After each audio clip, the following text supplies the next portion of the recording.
Greetings, assalamu alaikum, good morning or good evening from wherever you'll be watching this video from. My name is Geoge Nyongesa. I'm speaking to you from Nairobi, Kenya. I am a PhD student at the University of Nairobi. I also consult for the government of Kenya on different policy matters.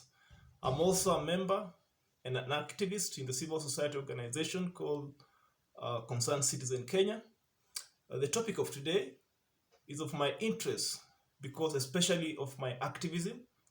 Uh, we are here together today in the symposium on human rights under abuse of hegemonic powers organized by the Consulate of the Embassy of Islamic Republic of Iran in South Africa. This topic is very important for us around the world because hegemony is an idea that is so pervasive, so found everywhere, but yet most people do not understand this concept or this idea. Therefore, just to start, I want to thank the organizers of this symposium and also thank my fellow speakers who will be bringing out the importance of the idea of hegemonic power and also try to demonstrate the dangers of abuse of hegemonic power. This topic on human rights under the abuse of hegemonic power demands that we first of all grapple with trying to understand the meaning of hegemony and its related concepts such as dominance and the idea of hegemonic power. Once we understand these concepts, then it should help us to be able to understand how the abuse of hegemonic power is important to the good of why it's important for the understanding, why is it important to understand the idea of hegemonic power, especially in relation to abuse, and how this is good for the united and inclusive international family. So for us to get started, we need to ask ourselves the following questions. What is hegemony? What is dominance? And what is the relationship between the conception of hegemony and dominance? We want also to look at this in terms of how does the abuse of hegemonic power then relate to human rights. For us to understand or to make good use of this discussion, we need to understand the nature and the potency of the idea of hegemony, and more especially, we need to trace it to see where the origin of this concept is from. It is the Italian Marxist theorist Antonio Gramsci, who lived in 1891 to 1937, who coined or conceptualized hegemony in the manner that we are trying to use it today in assessing the situation of human rights in our world. Antonio Gramsci was a contemporary to fascist dictator Benito Mussolini, who was the prime minister of Italy between 1922 and 1943. Mussolini captured power in Italy. Like all dictators, he arrested anyone he suspected to be a threat to his power. And this led to arrest of a philosopher or a social theorist, Antonio Gramsci. During the trial for Gramsci in 1928, the official prosecutor said, and I quote, "We must stop this brain from working for 20 years." And the judge actually granted the wish of the prosecutor, and hence Gramsci was jailed for 20 years. The idea for putting Antonio Gramsci behind the bars was to stop the brain of these social theories from working and therefore succeed in trying to forestall any rebellion or revolt against the regime of Benito Mussolini. While in jail, Gramsci doesn't seem to have actually helped them to achieve their goal. In fact, when he was jailed, Gramsci wrote extensively and kept on thinking about the struggle that had actually led him into jail.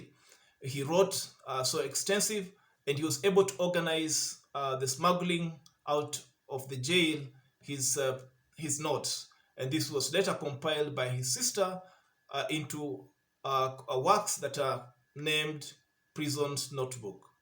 As you read the Prison's Notebook, it's very clear that Gramsci was constantly thinking about why the revolution as scripted by Karl Marx had not succeeded. He developed the conception of hegemony as we are using it in this discussion. In an attempt to explain why socialist movement did not work as predicted by Karl Marx. Now we want also to look to use this conception of hegemony, as Antonio Gramsci puts it, to try and understand why the abuse of power in the name of human rights is not resisted or rebelled by people or the masses around the world. Now, before I proceed, I want to bring into focus the concept of dominance, which is closely related to hegemony. The idea of dominance in this case shall be understood to describe a situation where a regime establishes itself onto others, either at home or abroad, through the use of force. This force could be military power, technological advancement, or even economic. But immediately this domination has been established in a given territory, a region, or a continent, it realizes that it cannot sustain its control or hold on people using force, and therefore it has to devise some more subtle means to be able to control the masses, to control the population.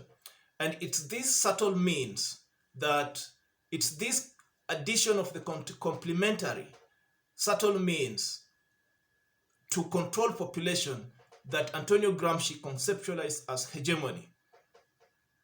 Using this theorization, hegemony is viewed as a situation where a dominant actor enforces its will on others through force, but also realizes that force is not sustainable enough, and therefore it has to add on something else.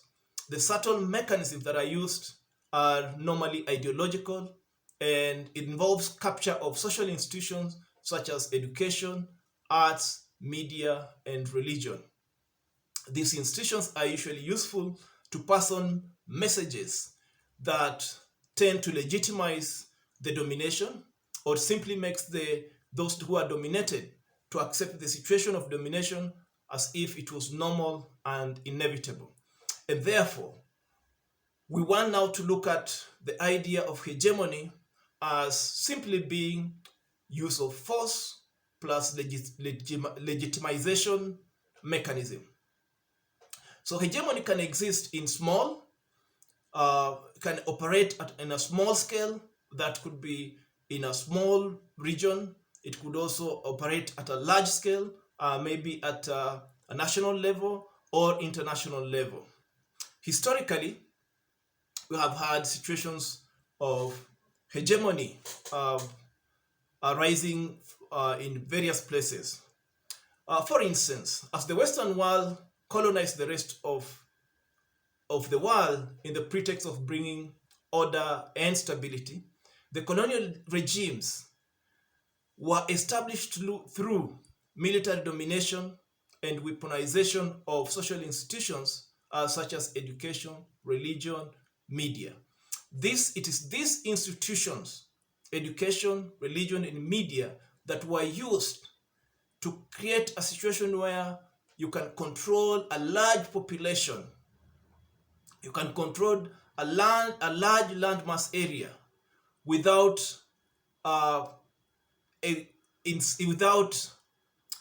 bringing out your cruelty in a way that the populations can easily revolt against the system.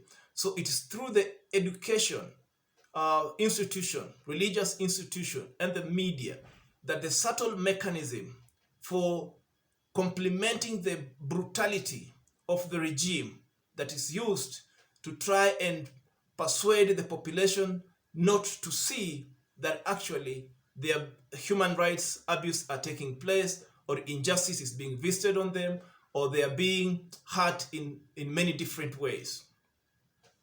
Now, we can give also very critical examples, concrete examples of where Western countries like the United States force the indigenous people off their land, and this involves some, in most cases, killing them during the Indian Wars. When you look at how the United States took over the Americas, you see a situation of use of military force, technological advancement, and coming in with their economic power to try and establish a new order. And some of this new order involved, in some cases, setting up hospitals, setting up schools, and then these schools, hospitals are used as a subtle mechanism to acquire science, the masses, not to revolt against the domination. Also, the same can be seen in the British Empire, especially at its peak between 1815 and 1914. We can say that the British domination may have started earlier in the 16th century, 17th century, but its peak happened in 19th and 20th century when the British Empire reached its peak. This is the time when the British Empire would be said to be the empire where the sun does not set. At the time of the peak of British Empire, it dominated almost 412 million people and controlled 24% of the Earth's total land area. If we go back to the United States, we see that after the Second World War, the United States enjoyed the dominance abroad, where it continued the Western projects of dominance as the European empires faltered in the second half of 20th century. In fact, by 1986, the International Court of Justice found the United States guilty of funding corporate war against legitimate government of Nicaragua, despite that the United States had signed a treaty of friendship with Nicaragua. In our time, we can see that currently the US continues to maintain active military troops in over 100 countries around the world, and it continues especially to wage wars, hegemonic wars in the Middle East, especially in countries like Iran, Iraq, and also we can also see the same hegemonic wars being waged in Israel. Israel is waging hegemonic wars in Palestine and various parts of Middle East with the help and support of United States through their intelligence and logistical support.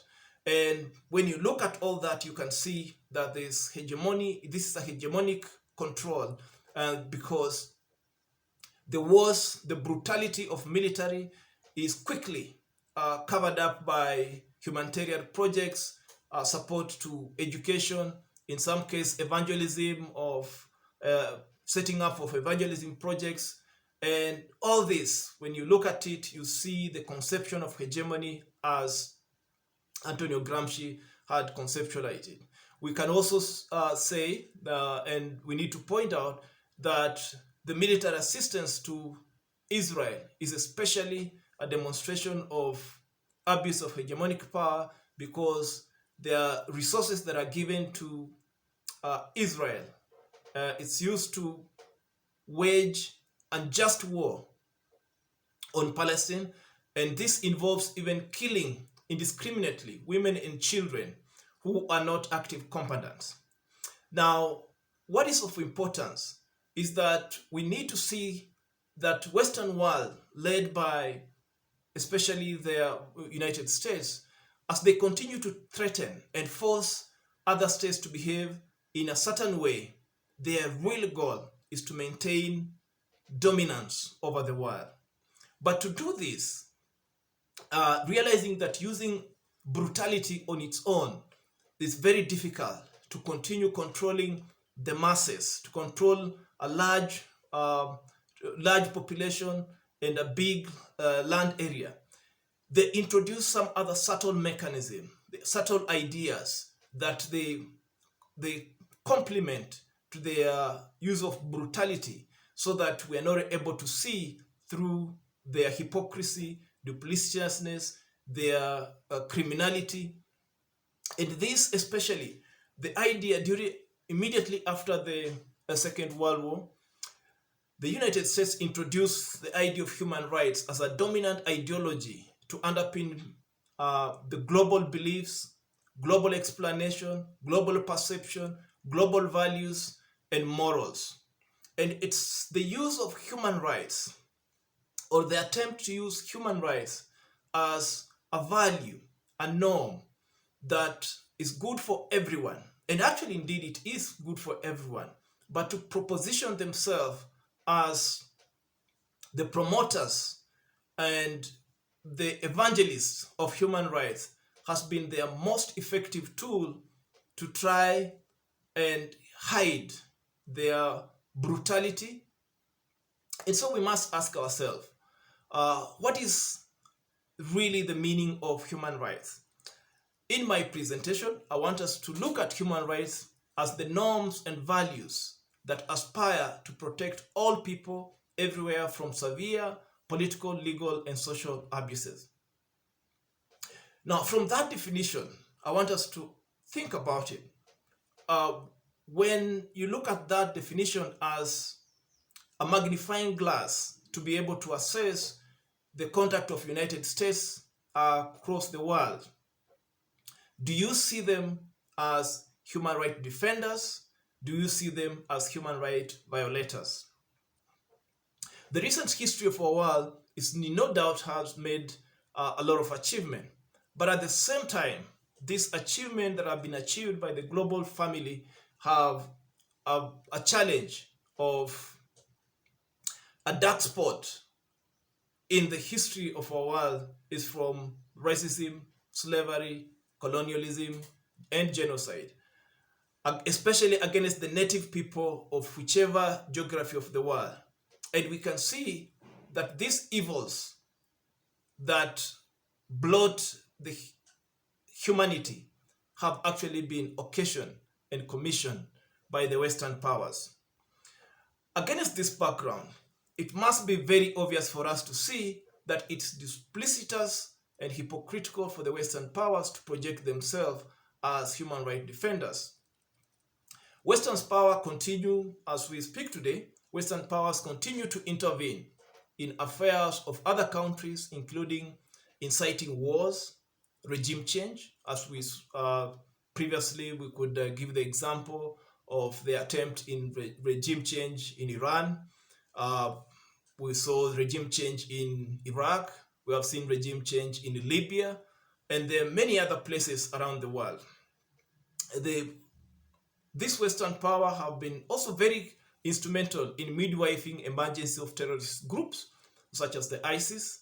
Some of these groups begin, first of all, as allies of the Western power, and when they fail to agree on matters political, then these groups which have been empowered, resourced, and given protection by the Western powers morph into terrorist groups that end up bringing injustices and suffering to the local people, and again be used by the Western powers as a reason to invade and cause regime change in certain areas, and even cause crimes against humanity under the pretext of fighting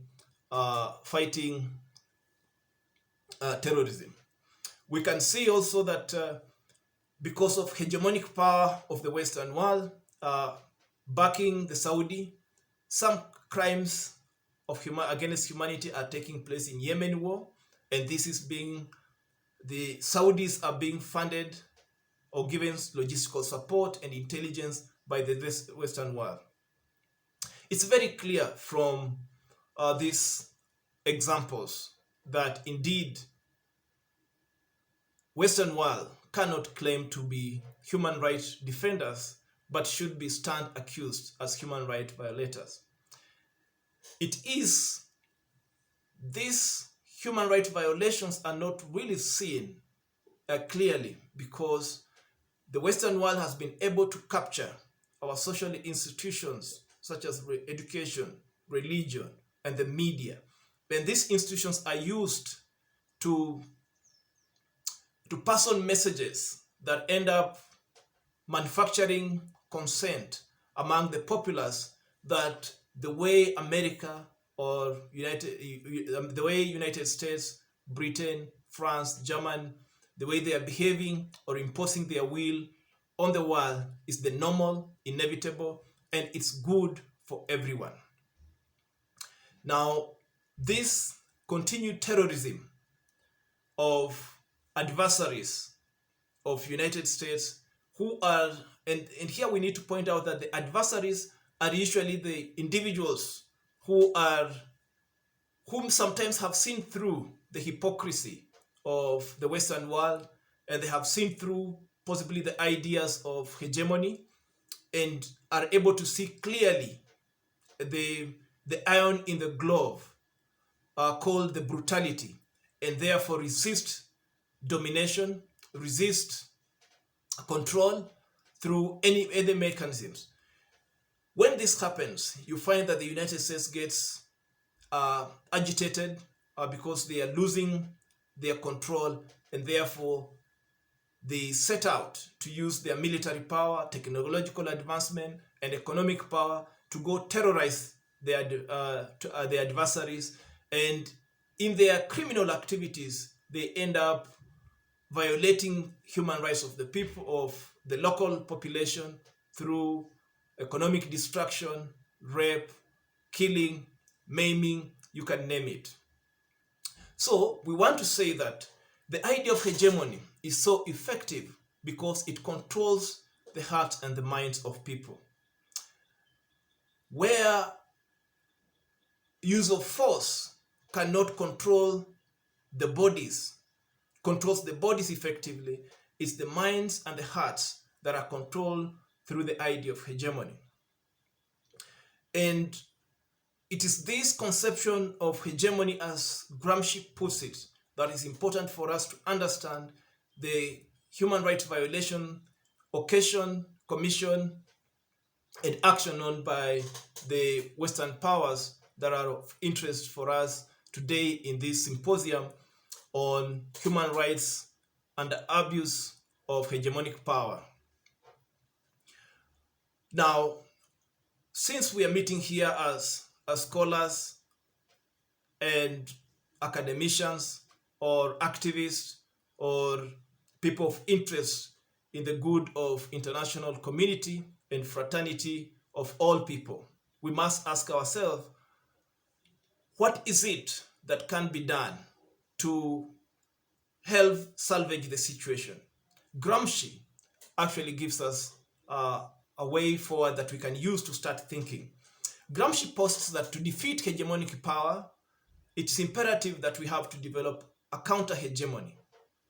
Now, counter-hegemony is, as we can see from the concept, it is devising another mechanism that renders the prevailing mechanism either irrelevant or be able to expose the duplicity, the hypocrisy, the injustices, the violations of that system. So according to Gramsci, there are two ways to defeat hegemony, and he conceptualizes it in the following concepts. He gives us the idea of war of maneuver and also the war of position. So for you to defeat a hegemony, there are two approaches. You either wage a war of maneuver or the war of opposition. But to be more precise, if you can wage war of maneuver and war of position, then you should be able to succeed on a counter-hegemony. Now, in war of maneuver, this involves physical war, where you wage war to overthrow the hegemonic power. Now, in the face of the Western power that is really technologically advanced, it has superior military and economic power, it might be very challenging to wage the war of the war of maneuver, which is a physical war.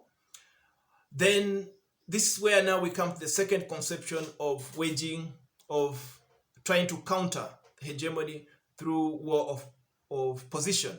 And this involves a situation where intellectual comes up with the new thoughts, new narratives, and new cultures that can actually help the masses to see that their mind and body have been captured, and it's no longer them who lives, but it's the brutal regimes or the dominating power that lives in their body, and therefore incite and excite the masses to revolt.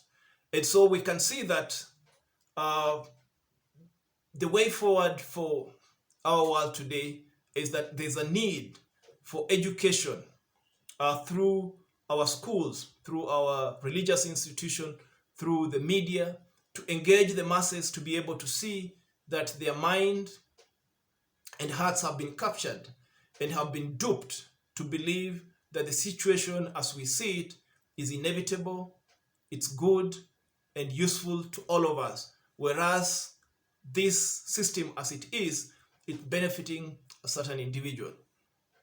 In conclusion, I want to underscore that in my position, I see that from Gramsci's conception is the waging of war of position that is more effective, that all we need is to mobilize intellectuals around the world to be able to